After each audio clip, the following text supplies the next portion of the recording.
Alhamdulillahilladzi asra bi'abdihi laylan minal masjidil haram.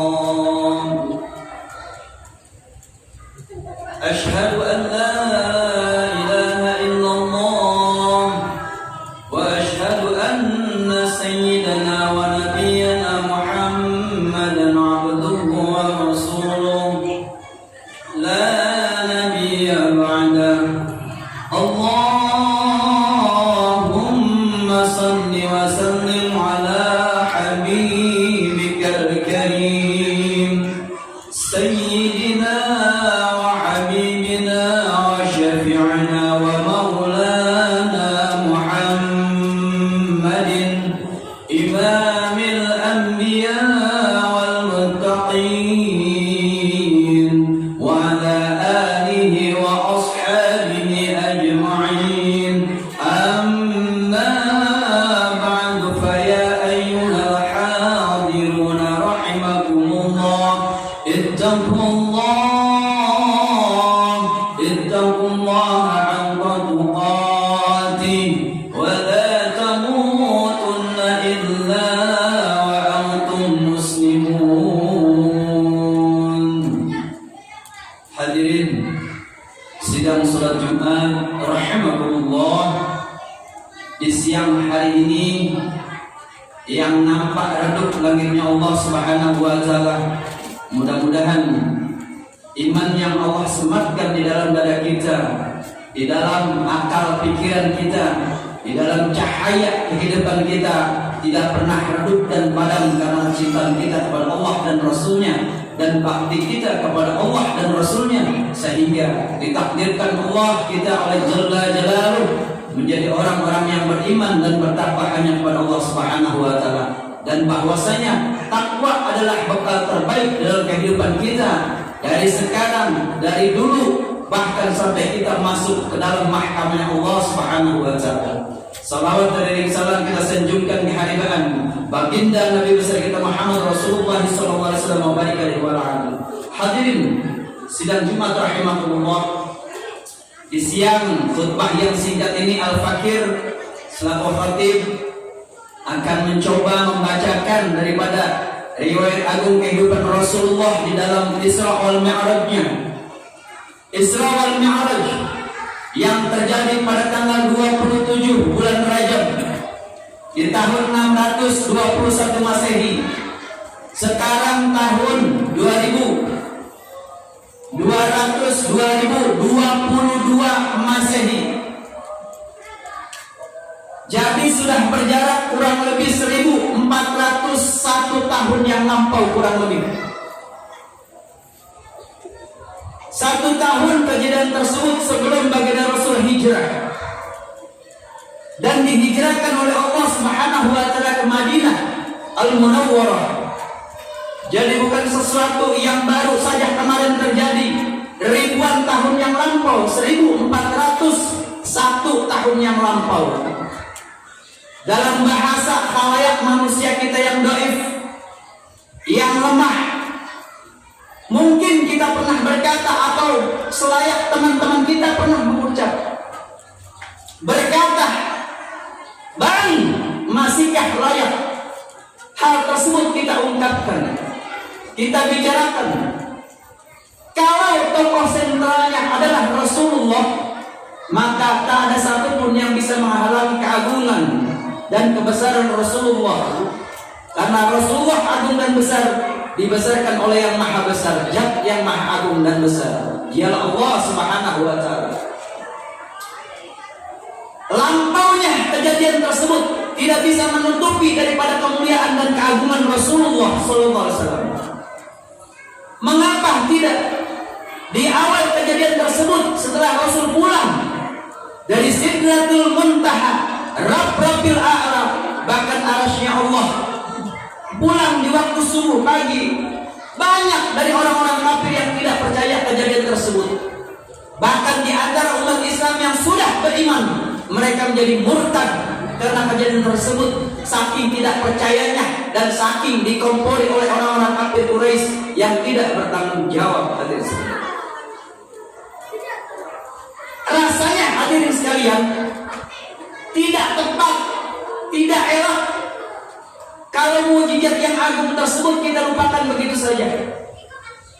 Mengapa?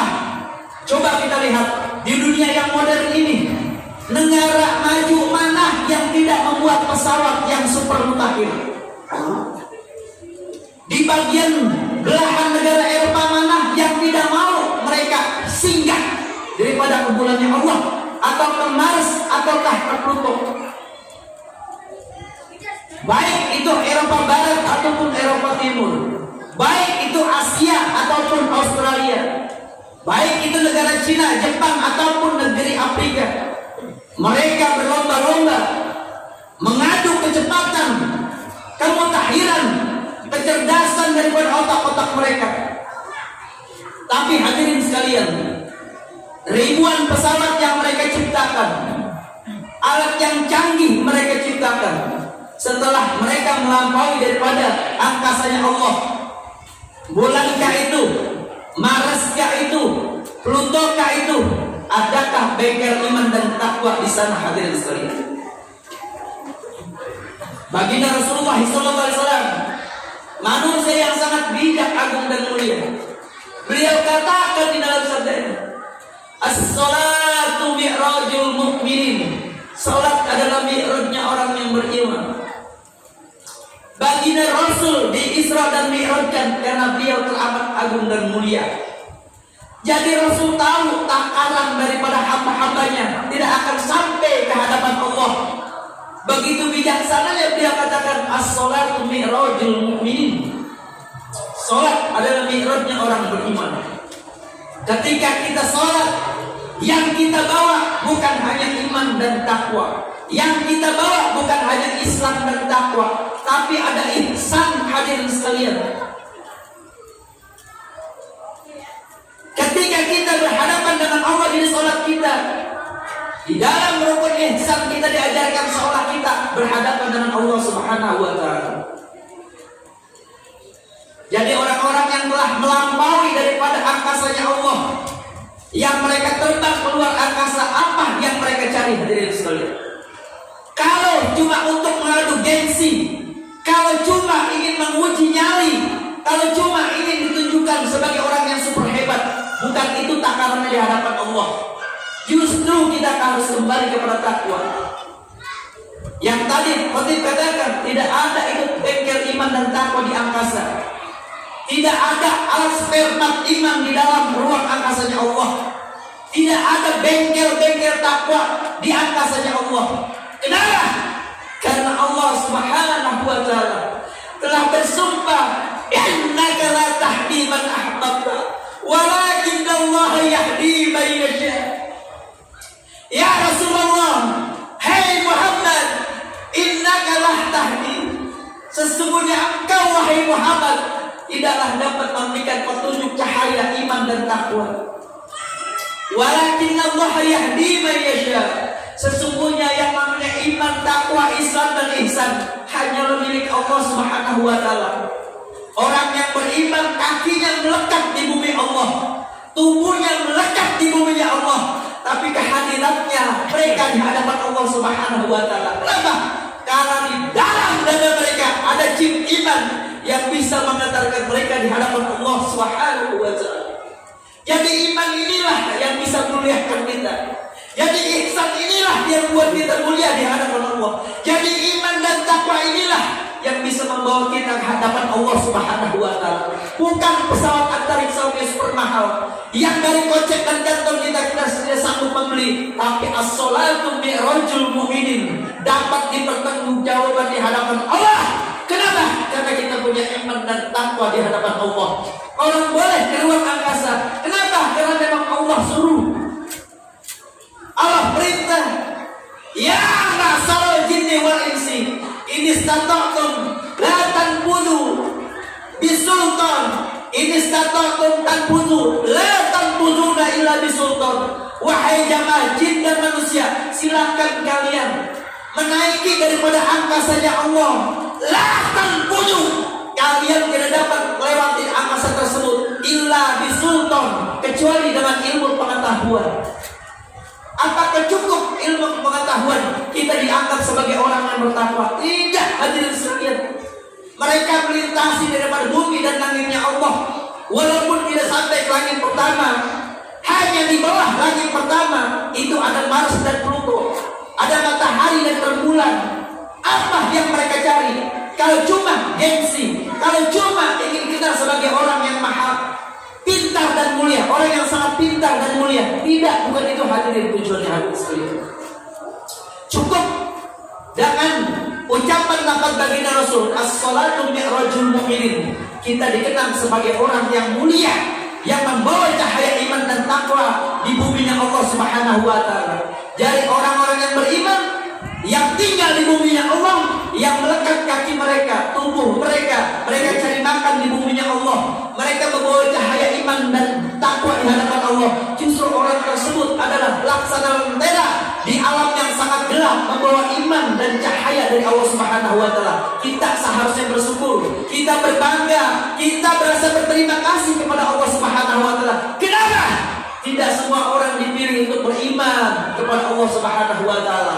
Bukan senjata atau alat yang mahal untuk bisa menembus daripada cahaya Allah. Justru iman ini adalah chip yang tidak kelihatan, yang tidak bisa kita beli di toko online, di Lazada, di Tokopedia, apalagi dari miliknya Allah Subhanahu wa taala. Itu tidak ada, hadirin sekalian. Yang ada, yang terjadi hanyalah kehendak Allah Subhanahu wa taala. Kita berterima kasih, harus banyak bersujud syukur. Tidak semua orang pintar dipilih untuk jadi orang beriman. Tidak semua orang hebat dipilih jadi orang beriman. Tidak semua orang kaya dipilih jadi orang beriman. Tidak semua bangsa yang kuat dan hebat yang disebut dengan super power menjadi orang beriman. Justru kita orang yang lemah dan miskin, tidak pernah keluar angkasa, tapi lewat as-salatu mi'rajul mu'minin kita melebihi daripada angkasanya Allah. Justru kita berhadapan Allah di tempat kita sholat, di masjid kita ruku dan sujud, kita berhadapan sama Allah. Di rumah kita sendiri tanpa teman, kita ruku dan sujud, kita berhadapan sama Allah.